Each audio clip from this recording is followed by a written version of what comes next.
All right, today we are going deep, and I mean deep, into a really serious incident at a company called Plastic Pressings Limited, or PPL for short.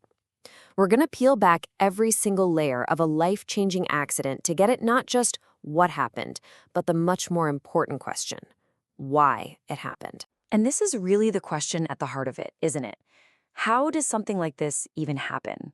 It's so easy to just write these things off as a freak event or, one person's simple mistake. But what we're about to see is that these accidents, they're often the totally predictable result of a lot of small failures all piling up. So let's untangle exactly what happened at PPL. So here's the play-by-play, and honestly, it's just staggering. You have an operator who suggests to a coworker, someone from a totally different department, that he should get a better look from inside the safety cage of a machine that's running. So this worker, he pushes aside the warning signs, he gets past the retractable barriers, and he literally crawls under the cage. And just moments later, the machine, which is in a test mode, cycles, and a high-speed metal plate slams into his head. Just like that, a normal day turns into an absolute tragedy. And this quote from the machine operator, said right after it all went down, is just so telling. "I don't know what happened." That one sentence, it speaks volumes about the confusion, the complete and total lack of awareness of the risks right there on the factory floor. It tells us that we have to look way, way beyond that single moment in time. Which brings us to the first part of our investigation. Because as you're about to see, this was no fluke.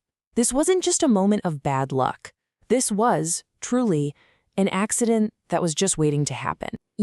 Our first instinct is often to blame the machine, to blame the technology. But the first layer of failure we have to look at here is purely human. It was a whole series of choices and actions made by the people on the ground that lined up in the worst possible way. And let's break that down. First, you have the operator actually encouraging someone to go into what he knew was a danger zone.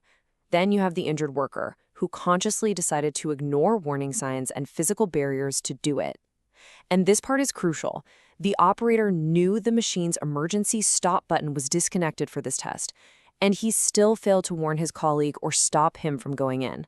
In the end, both of them failed to take what's called reasonable care for safety. And here is where we have to pause. Because it would be so easy to just stop right here, right? Blame these two guys, case closed. But that is almost never the whole story. So we have to ask, were these just two isolated mistakes, or were these actions really just symptoms of a much deeper, much more systemic problem inside the company itself? And that question leads us right here to the anatomy of this failure. We need to look past the people involved and start dissecting the broken processes and the flawed systems that basically set them up to fail in the first place. Okay, let's talk about the bedrock of workplace safety, the risk assessment. A proper one? It should be clear. It should be complete, signed, and easy for everyone to access. It's the playbook for working safely. Now, the reality at PPL, it was just wow. The risk assessment for this brand new, high-risk machine was found in a random pile of paperwork on the floor. It had huge empty sections, no date, no signature. The very foundation of their safety was just completely, utterly broken. And from that broken foundation, the cracks just spread everywhere. Management said they couldn't have enough supervisors on the floor because of budgetary constraints. The operator wasn't properly trained on the new machine. He was basically just left with a list of questions. They used flimsy tape barriers instead of actual hard fencing around a high-risk area.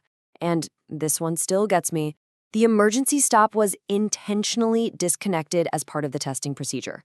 Do you see the pattern here? Every single one of these failures was another hole in the safety net. And on this particular day, the worker fell right through every single one of them. Which leads us to the final and frankly the most important layer of this whole mess, the company culture. Because systems and rules, well, they don't just break on their own. They're broken by the attitudes and the priorities set at the very top. And there it is, a direct look, a window right into the thinking at the highest levels of PPL. This was the finance director's private thought, that the managing director's spending on health and safety was unnecessary. Think about that. This wasn't just simple neglect. This was an active financial hostility toward the very idea of protecting the company's own employees. And that toxic mindset, it translated directly into action or, well, inaction. Production targets were always the top priority no matter what. The finance director made sure that safety reports were literally not discussed in senior management meetings. They were swept under the rug. And when it came to their own safety training, the managers just had no time. Their actions screamed a very clear message. Production comes first, and safety, well, safety can wait. And if you need any more proof of how deep this cultural rot went, this is it. This is the ultimate failure of leadership. The investigation found that senior managers at PPL had themselves entered this exact same danger zone, pushing aside the flimsy barriers, simply because they were curious. They weren't leading by example. They were setting the most dangerous example possible. So, what is the actual cost of a culture like that? Well, this number, £15 million, it's from a real-world case in the UK for a fatal corporate safety failure. It shows that the finance director's belief that safety is an unnecessary expenditure isn't just morally bankrupt, it is a catastrophic, business-ending financial miscalculation. So, how in the world do you fix a culture that is this broken? It's not enough to just point out all the problems. We have to look at the solution. PPL had to basically rebuild their entire approach to safety from the ground up. The recovery has to start with fixing the absolute basics, that broken foundation of document control. That means going from chaos, papers scattered on the floor, to absolute clarity. Every safety document has to be accurate, has to be controlled. Critical decisions can't just be hallway conversations anymore. They have to be formally written down. And here's the key. You change the whole dynamic by getting the workers and supervisors on the floor involved in creating the rules. And you force senior management to personally review and sign off on them. You make safety their direct personal responsibility. And this is the slide you show to that finance director. Because good safety isn't a cost. It's one of the best investments a company can make.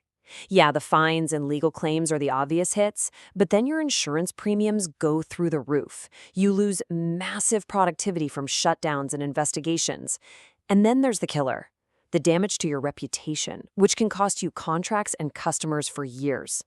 The financial case for safety isn't just strong, it's undeniable. The story of PPL is a huge cautionary tale. It shows us that accidents are almost never really accidental. They're the end result of broken systems and, more importantly, a broken culture. And that leaves us all with one final question to think about. Take a hard look at your own workplace. Does its budget, its priorities, and the way its leaders act, does it show a real commitment to keeping people safe? Or is it just making a bet that nothing bad will happen today?